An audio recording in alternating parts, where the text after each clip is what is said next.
Throughout history, the world has witnessed leaders who have marked eras not only for their political decisions, but also for their extreme cruelty.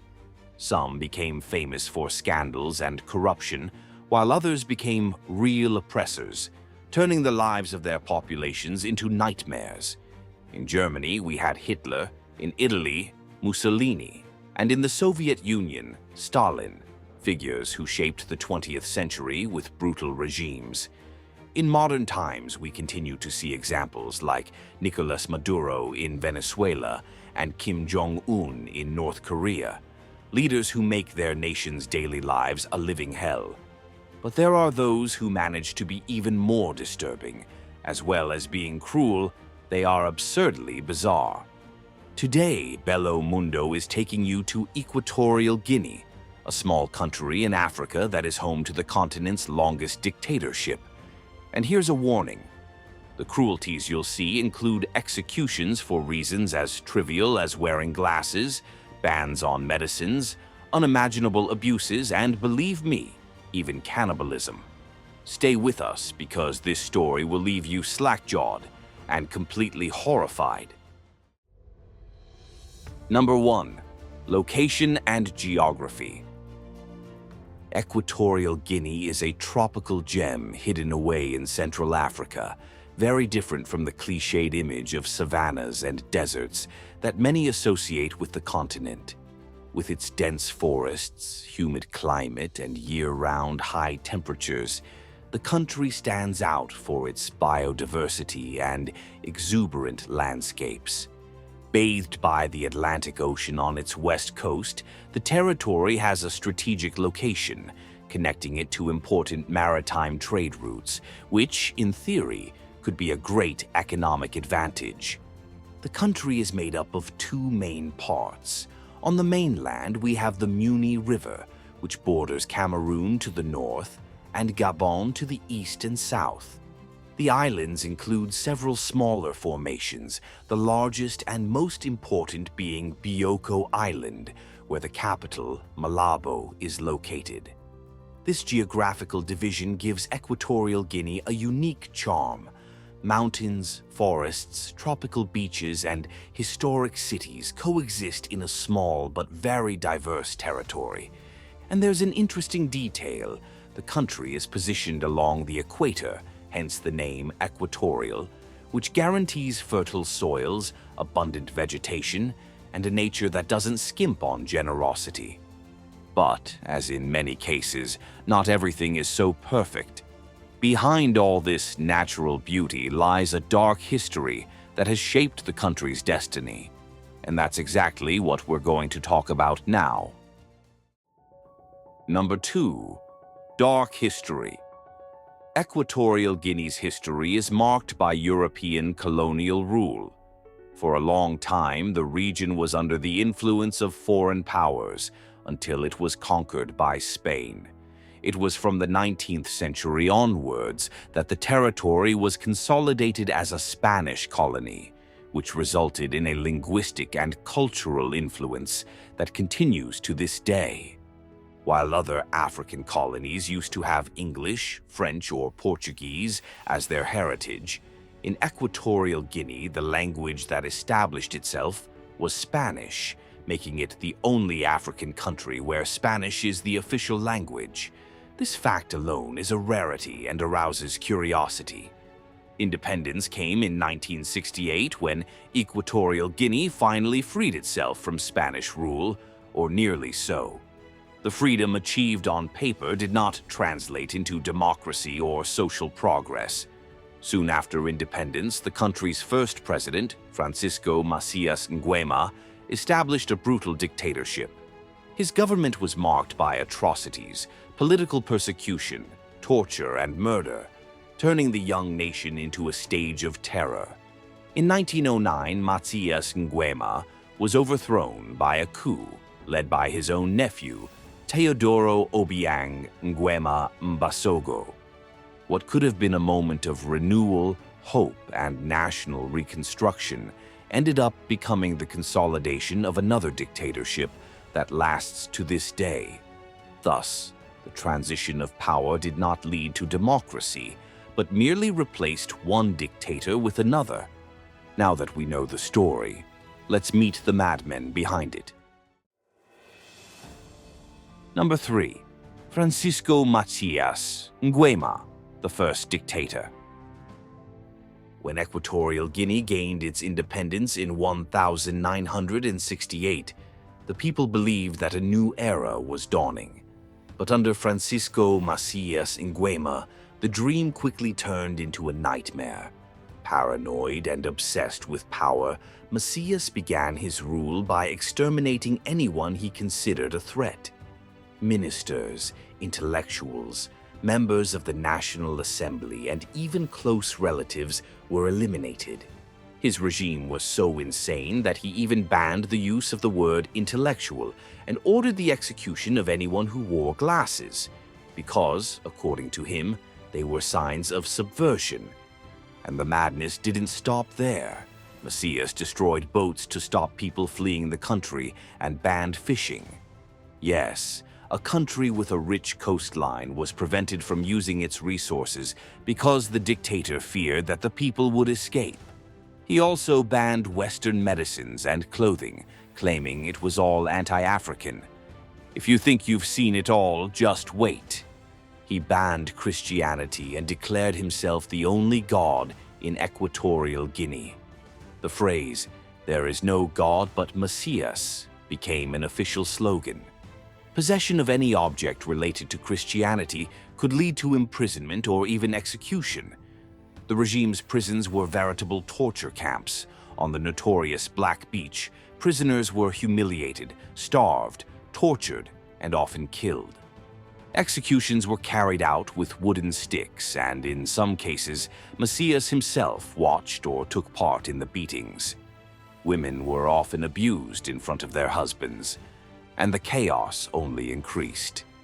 Macias diverted all the money from the national treasury to his fortified villa, where he spent most of his time surrounded by a bunker and a collection of human heads that he loved, literally. He had meals prepared for imaginary guests and talked to the heads of his victims alone, believing that this would give him power.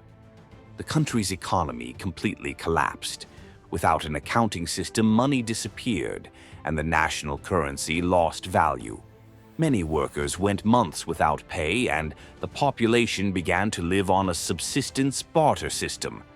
Children between the ages of 7 and 14 were forced to undergo military training, while their parents were killed if they refused. Not surprisingly, more than half the population fled the country. It is estimated that up to 70% of the inhabitants escaped to other countries, leaving behind a territory nicknamed the Dachau of Africa, in reference to the Nazi concentration camp. The reign of terror finally ended in 1979 when his own nephew led a coup d'etat and overthrew the dictator.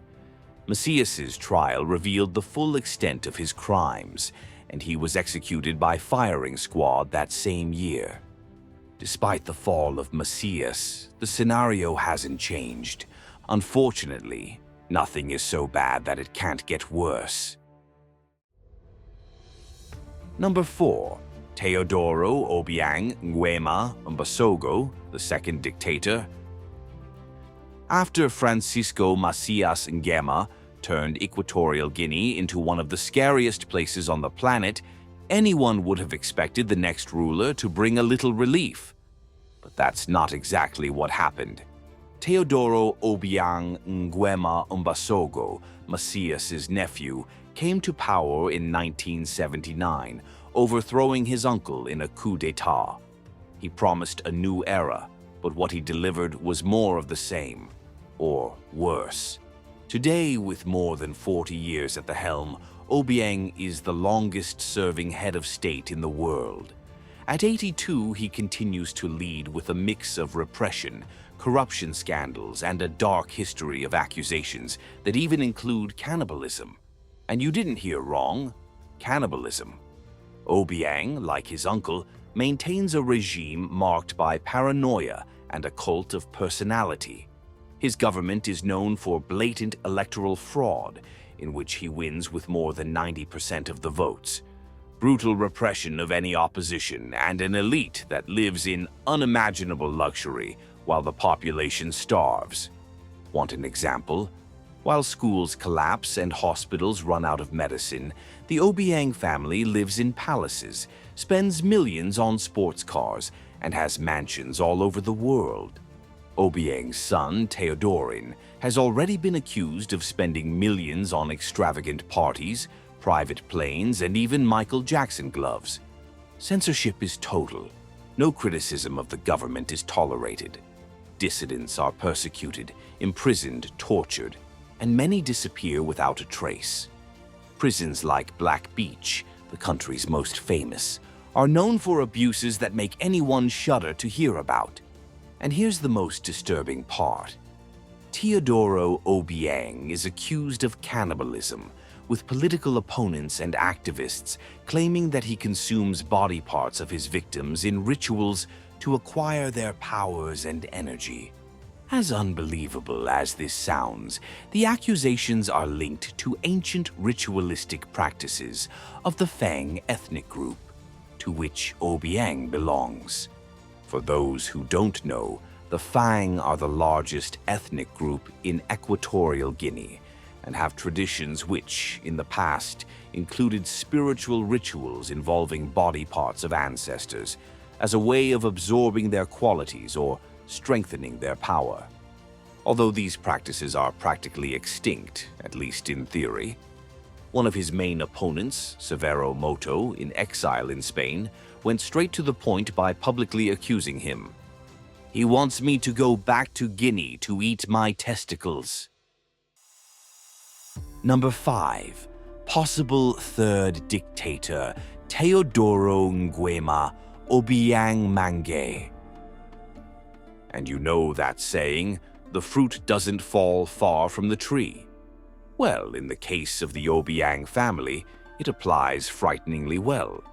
The eldest son of the current dictator, known as Theodorin, seems to be following the same dark path as his father.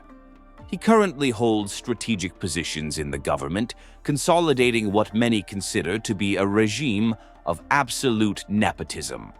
The Obiang family controls the state as if it were a family business, turning Equatorial Guinea's vast natural resources into a personal fortune.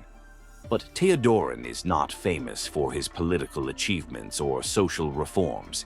He made global headlines for a lifestyle as extravagant as it was revolting.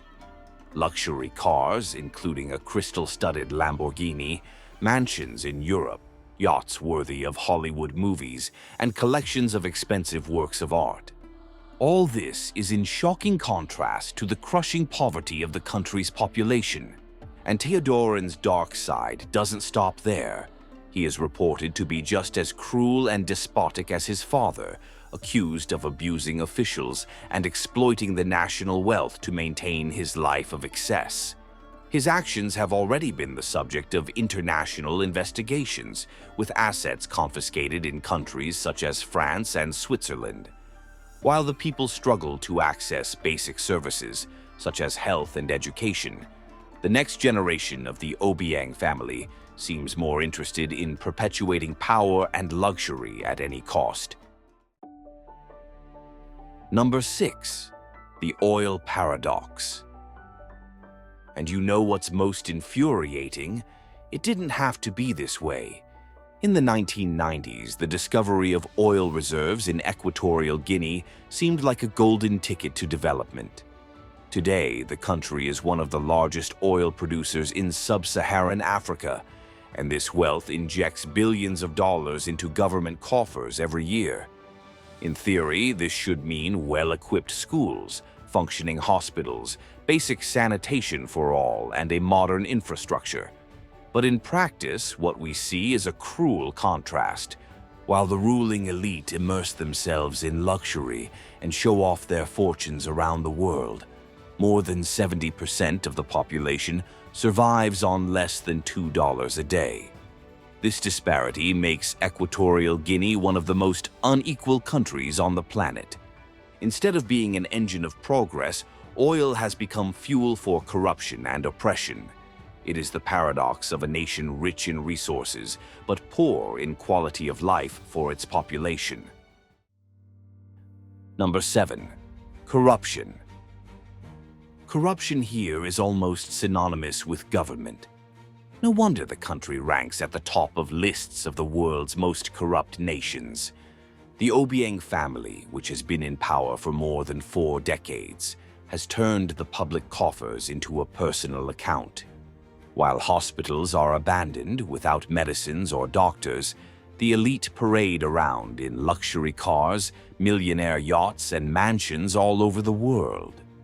An emblematic example was the confiscation of Théodore Obiang's assets in France, which we mentioned earlier. In Switzerland, other millionaire assets were also confiscated.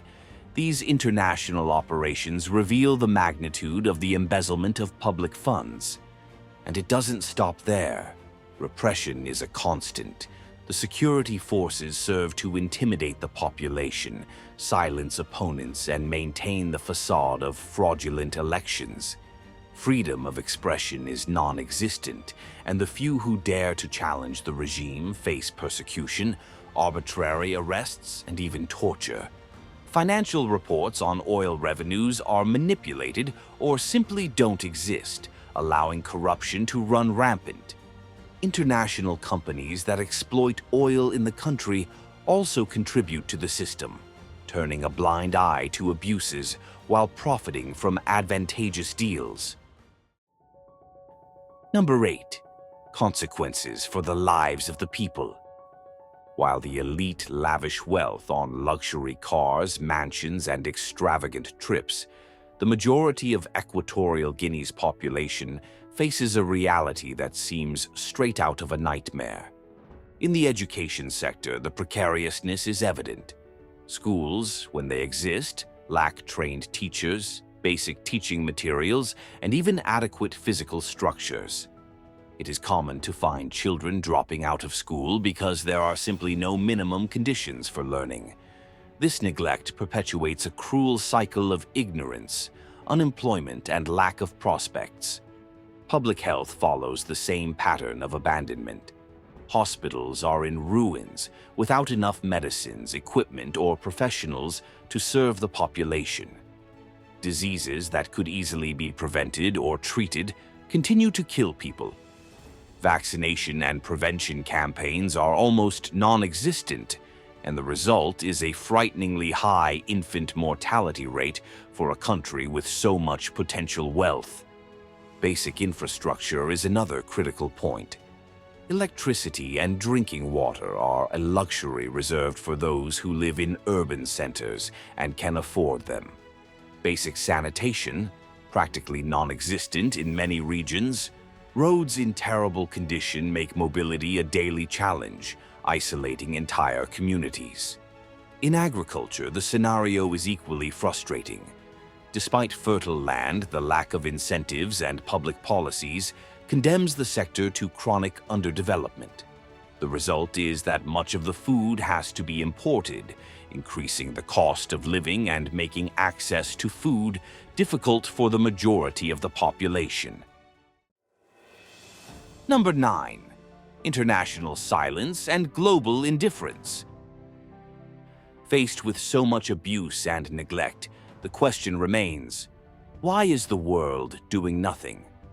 The answer lies in a combination of economic interests and strategic indifference. Equatorial Guinea is neither a great power, nor does it have significant geopolitical influence. However, it is an important player on the global chessboard because of its oil production. And when oil comes into the equation, silence prevails. Global powers prefer to turn a blind eye to atrocities in exchange for billion-dollar contracts and a stable supply of energy resources. It's the classic pact of convenience: money and oil in exchange for impunity for the regime. Organizations like Amnesty International and Human Rights Watch play their part by systematically denouncing the abuses of the Obiang government. Economic sanctions and confiscation of assets abroad have been tried. but the results are limited. The regime uses oil wealth to maintain its repression machine, while international leaders continue to prioritize their own interests. On the domestic front, repression stifles any attempt at opposition. Without a strong voice inside the country and without consistent pressure from outside, the Ecuadorian Guinean people remain abandoned, trapped in a system that accumulates power and wealth in the hands of a few while denying the majority a decent future. And so we end another impactful chapter here at Bello Mundo. If this story has shocked you as much as it has us, be sure to subscribe to the channel, activate the bell, and follow our next videos. We want to know what you think. What struck you most about this dark narrative? Leave your comment below and let's continue this conversation. Thank you for staying with us until the end. We'll see you on our next journey, uncovering the darker and lesser-known sides of our world. Until then,